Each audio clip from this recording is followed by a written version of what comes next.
Do you have people in your life that are holding you back?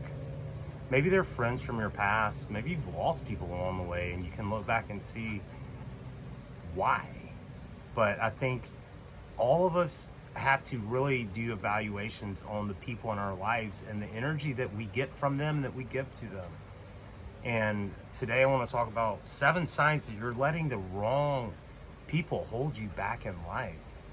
It's very true, and this is just part of the spiritual awakening process that everybody's on, whether you realize it or not. But if you're watching this, you definitely are. So, number one, like the number one thing that this is like through my experience, and I've lost good friends along the way. I've made videos about that, and it's just part of the process. But being able to look back retrospectively, it kind of changes things. But the number one signs that you're letting the wrong people hold you back in life is they're not aligned with the person that you've become. Okay, we all go through growth, and there's times that we've all had people in our lives that are like our best friends and best confidants. But as you grow and heal and move past that victim mode or whatever that we all carry around, sometimes you can just see that like that person, like you're not the same anymore, like, and you just know something is off.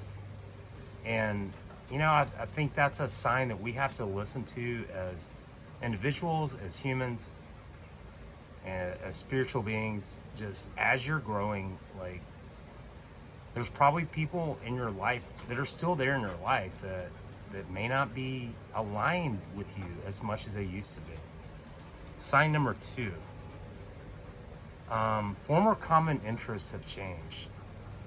Boy, this is big for me. I used to be super passionate about like college football. I love it still, but like I don't rearrange my life for it. And that's just one example. But have you had friends that you engaged in certain things with and did certain things, or even on a negative scale? Maybe friends that every time you're together, you just got hammered and you're like, I don't need that anymore. I don't know. Common interests or something, when you realize that someone that is a friend of yours or has been an important part of your life and you just don't have that bond anymore. Whatever it may be. I mean, whatever your thing is, I don't know. It doesn't matter, but it happens. And if your common interests have changed, it might be a sign that person's holding you back as well.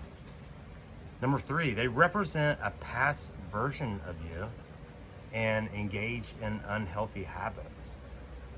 I've lost one really dear friend that I consider my best friend, and we lost friendship over nonverbal. Like I couldn't even get him to pick up the phone and talk to me. I tried to write him a letter. I didn't try. I wrote him a letter, mailed it to him, like trying to own my part of it. Trying to fix that relationship because it's attachment, you know, like we have friends and like we get attached and like, what if I don't have my friend anymore? And it just never worked out. But like I can look back and see, while we had some amazing times together and some good things, we also, that he was like a drinking guy. Like I was never not around him when we weren't drinking our asses off, maybe getting into other things. I mean, that's just life, and you have to learn. If you change and you don't feel led to keep doing the same destructive things, if you got friends that are urging you on, or let's go get hammered or whatever, like those are signs for you. Whatever your situation is, I don't know what it is, but if they're still engaging in unhealthy habits, or sorry, there's a fly in the way of the thing. Things that no longer, that you're not led to participate anymore, that's another sign. Number 4, they complain a lot. Do you have any friends in your life? They might be dear friends, but they complain constantly. Oh, look at this, and this is happening now, and blah, blah, blah. They play the victim, like they throw pity parties. Poor me. We all do it. It's part of our awakening. It's part of our growth. But one thing I've learned about pity parties is no one shows up. So if you have someone that's always complaining or being negative, throwing pity parties, feeling sorry for themselves, and sucking you in, that's a sign that maybe that's a friend that's holding you back in life. Number 5, like, you realize that their negativity rubs you the wrong way. Here's some phrases that jump out to me, like, more so than ever. When you hear people say, that's life, that's just life, or just my luck, or my luck, I have no luck. Just negative phrases, negative self-talk. And I'm realizing there's people that I love and care about that, like, are just so negative that, like, when I'm around them for even a short period of time, it's like, I just feel like dirty. I feel like it doesn't feel right. And I think that's a sign, you know? And people that are, like, going to, like, sit there and talk negatively about themselves and tell and repeat their horrible stories and, like, look, this happened to me. Oh, poor me, like, this person did this to me. If you have someone in your life that's constantly engaging you in those conversations, it's another sign. Number 6, they trash other people and talk shit about people when they're not around. This is a huge red flag. And I don't know, just part of my growth, and I don't know what the fuck I'm growing into. I am navigating life the best I can. It's very bizarre right now. And I'm not alone, but there's a lot of people that are in my boat as well. And I just, like, I don't want to talk negatively about anyone.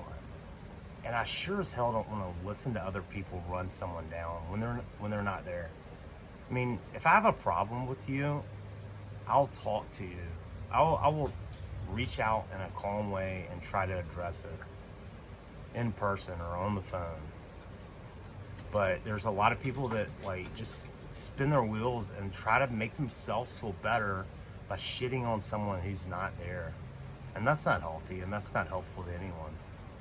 So, and I think a lot of these people are, like, probably, like, very involved in politics, watch the news all the time. The news is a problem. Turn off the television. It's telling lies to your vision, especially the news. I've not had cable in shit, like, almost 5 months.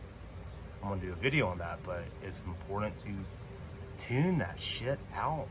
And if you've got someone that's talking shit about someone else, or they're like, all these people, and, you know, like, if they're vaccinated or unvaccinated or this or that, or if they're lumping people together, is that somebody you really need their energy around? I don't think so. Shitting on people, talking trash about people that aren't present. Yeah, they don't ever want to deal with it in person. That would be way too uncomfortable. They prefer to go behind people's back and talk shit. And that's just negative. Like, when you listen to that, even as a friend, it brings your energy and your vibration down. The last one, number 7, that you realize that a relationship was codependent. And this doesn't have to be like romantic or anything. Like, I had one friend, and he was a good guy, and I met him through his wife. And long and short of it, like, looking back, like, we had a falling out too, but it was codependent.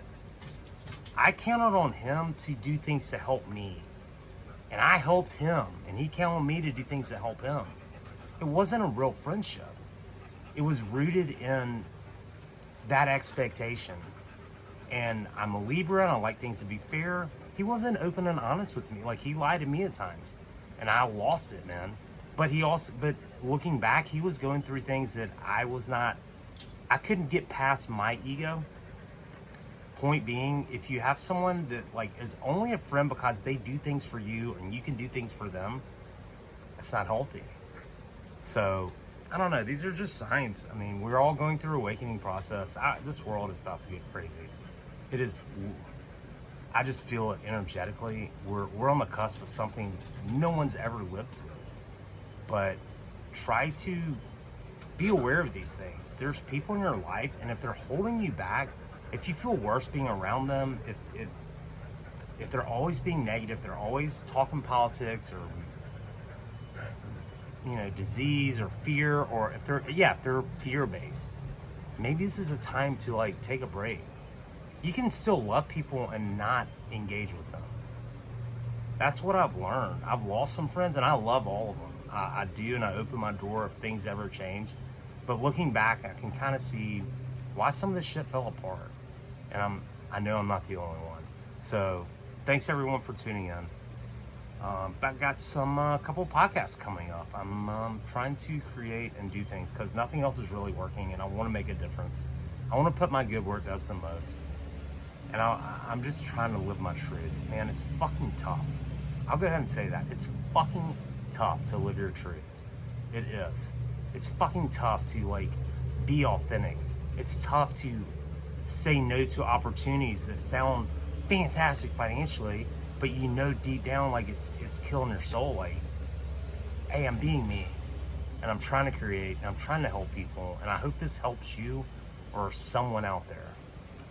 Hang in there. We're entering a new earth. Thanks everyone. As always, have the best day ever. It is the best day ever, no matter what's going on. Thanks everybody.